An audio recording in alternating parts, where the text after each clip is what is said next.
Dear students, today we are going to look at the story Face in the Dark, which is written by Ruskin. Before we move into the story, let's have a brief outlook of the story. See, this story is about an Anglo-Indian teacher who was, you can say,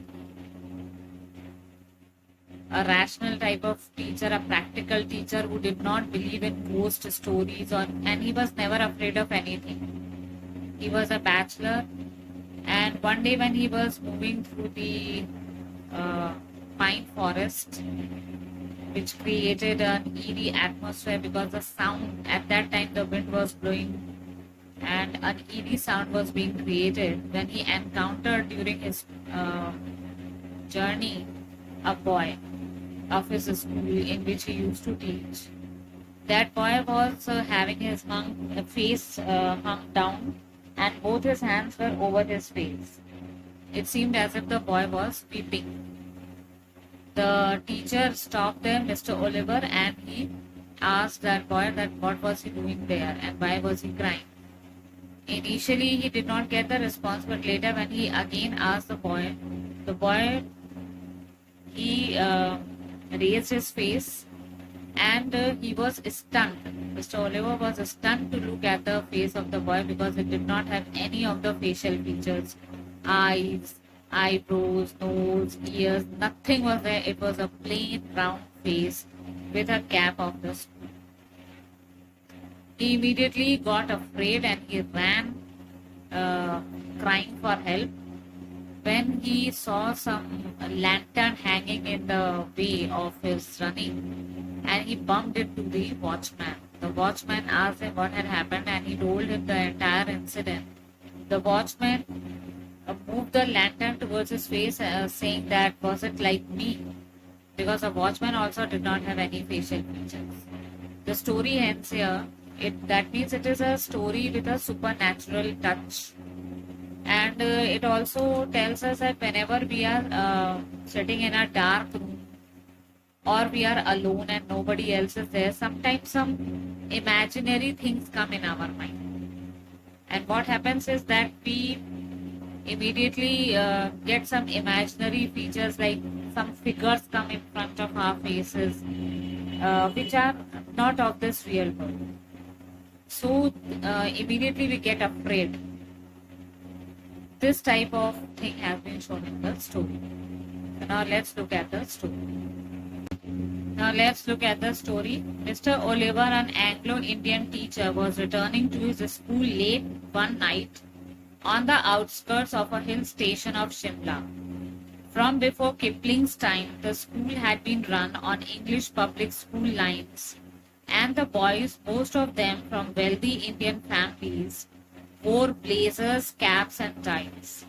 Life magazine, in a feature on India, had once called it the Eton of the East. Mr. Oliver had been teaching in the school for several years. So here we are introduced to the main protagonist, Mr. Oliver, who is an Anglo-Indian teacher.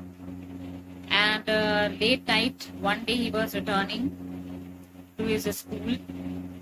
This school was situated on the outskirts of a hill station in Shimla. So here they have said about the school that it had been run on English public school lines. Here they have said it Eton of the East. Actually, Eton College is present in Berkshire, England.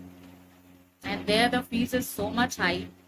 And it is mainly, you can say, boys' school. So here they have compared this school also on the basis of that. Here the students from rich families used to take admission in this school. They wore blazers, caps, ties, and they were only from the wealthy Indian families. So here they have called it as Eton of the East. So Mr. Oliver used to teach here. For several years he had been a teacher in this school. The Shimla Bazaar with its cinemas and restaurants was about 3 miles from the school, and Mr. Oliver, a bachelor, usually strolled into the town in the evening, returning after dark when he would take a shortcut through the pine forest. So here they have described Shimla Bazaar also.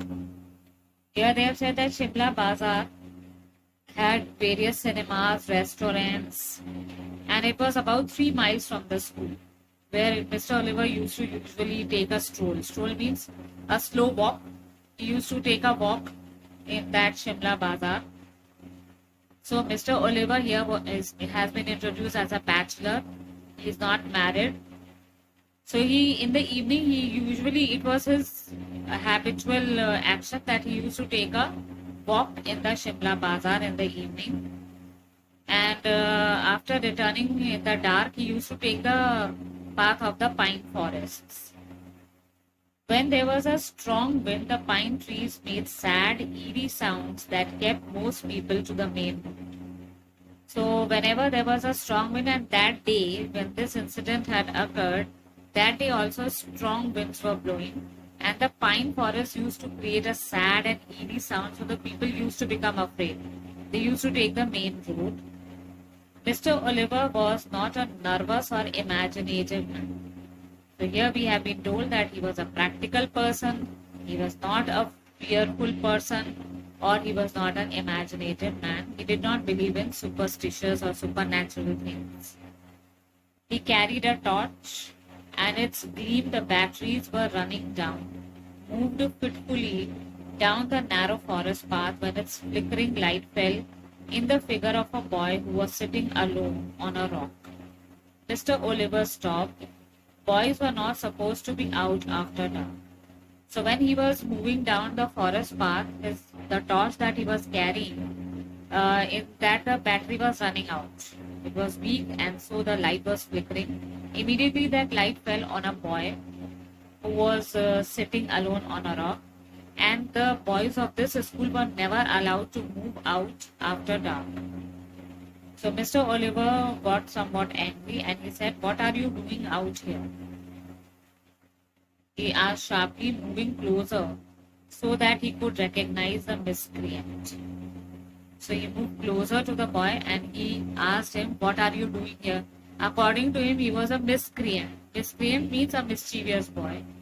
But even as he approached the boy, Mr. Oliver sensed that something was wrong. Now, when Mr. Oliver approached near that boy, so he felt that something was wrong. What was wrong? The boy appeared to be crying, his head hung down, and he held his face in his hands. So both his hands were holding his face, and his body shook convulsively, and it seemed as if he was crying so bitterly that his whole body was shaking. It was a strange, soundless weeping, and Mr. Oliver felt distinctly uneasy. The sound was not coming of the weeping, but it seemed as if the boy was weeping a lot. And it was quite eerie and strange for Mr. Oliver to see this type of incident in front of him, that a boy is weeping, sound is not coming out. Well, what's the matter? He asked, his anger giving way to concern. Now he was very much concerned. He mitigated his anger and said that, "What is the matter? What are you crying for?"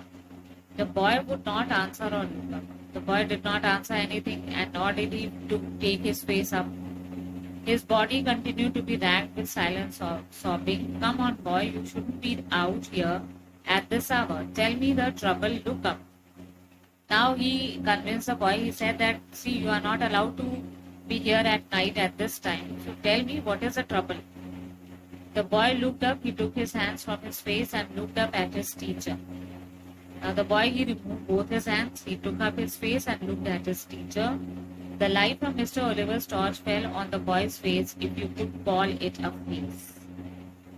That means here the author is saying that immediately the torch light fell on the on the face of the boy. And immediately the author is saying, can you people call it a face? Why? Because it had no eyes, ears, nose or mouth. It was just a round, smooth hair. So no facial features were there. No eyes, ears, nose, mouth, anything. But it was a smooth, round head with a school cap on top of it. And that's where the story should end. But for Mr. Oliver, it did not end here. So according to the Ruskin bond, the story should end up here. But Mr. Oliver did not feel that the story has ended here. He started running. The torch fell from his trembling hand. He turned and scrambled down the path. Scramble, he was just, you can say, staggering. Sometimes he was falling, then standing up, then again falling, then standing up, and then running. He was quite, you can say, nervous, and he was afraid from inside. Running blindly through the trees and calling for help. He did not know where he was running, but he was running and running, blindly seeing no path in front of him and just running and crying for help. He was still running towards the school buildings when he saw a lantern swinging in the middle of the path. Now, as he was running through the school building, immediately a lantern he saw was hanging in his path. Mr. Oliver stumbled up to the watchman. So he bumped into the watchman and gasping for breath. He was just panting. "What is it, Sahib?" asked the watchman. "Has there been an accident? Why are you running?" The watchman asked him that, "Sir, why are you running, and is there some incident or accident that has taken place?" "I saw something horrible, a boy weeping on the forest, and he had no face." So Mr. Oliver told him that something fearful I saw in front of me, that a boy who was weeping but he had no face. "No face, Sahib?" "No eyes, nose, mouth, nothing." When the watchman said, "Are you sure there was no face?" Then Mr. Oliver said, "Nothing was there. No eyes, nose, mouth, something." "Do you mean it was like this, Sahib?" asked the watchman, and raised the lamp to his own face. Now the watchman, he took the lantern and moved towards his face and said, "Do you think it was like this?" Because the watchman also had no ears, eyes, nose, no features at all, not even an eyebrow. And that's where the wind blew the lantern and the story ends up. So here it is having a supernatural touch in the story. Now let's look at the theme of the story. The theme is supernatural element. Although Ruskin Bond has introduced Mr. Oliver as a rational and a practical man who did not believe in supernatural things, or he was not an imaginative person, and he was not he was a fearless person. That is why he used to take the path of the pine forest every day. But here they have shown that since he used to live alone, he was a bachelor, he had no other friend or someone with him. So it may be that due to his loneliness, sometimes he would have imagined some things, something like supernatural, like a ghost or something like that. Because a boy, it may be that the cap of a boy must have fallen on a rock. And when Mr. Oliver asked tell me your trouble, why you are sobbing, maybe when the torchlight fell on that boy, it was not a boy, it was simply a plain rock, a smooth round rock, which he just imagined as if a boy with no features or face. So again, it was his fear that made him imagine that the watchman also had no features on the face, no eyebrows, no eyes, no nose, mouth, something. So the story ends with a sense of ambiguity. We are also left in, you can say, confusion, because the readers, they ponder over the question whether they were ghosts, the boy as well as the watchman, whom the Mr. Oliver had encountered, or was it a prank which was played by somebody? So we can say that maybe it was a simple rock on which a cap of a schoolboy was left. But since when we people are alone and we have nobody else, sometimes it is our internal fear that sometimes comes into our mind, and we imagine things which are not real in front of us. So here we have ended with the story. Hope the story is clear to you people. If you have understood it, press the like button and subscribe to our channel. Thank you.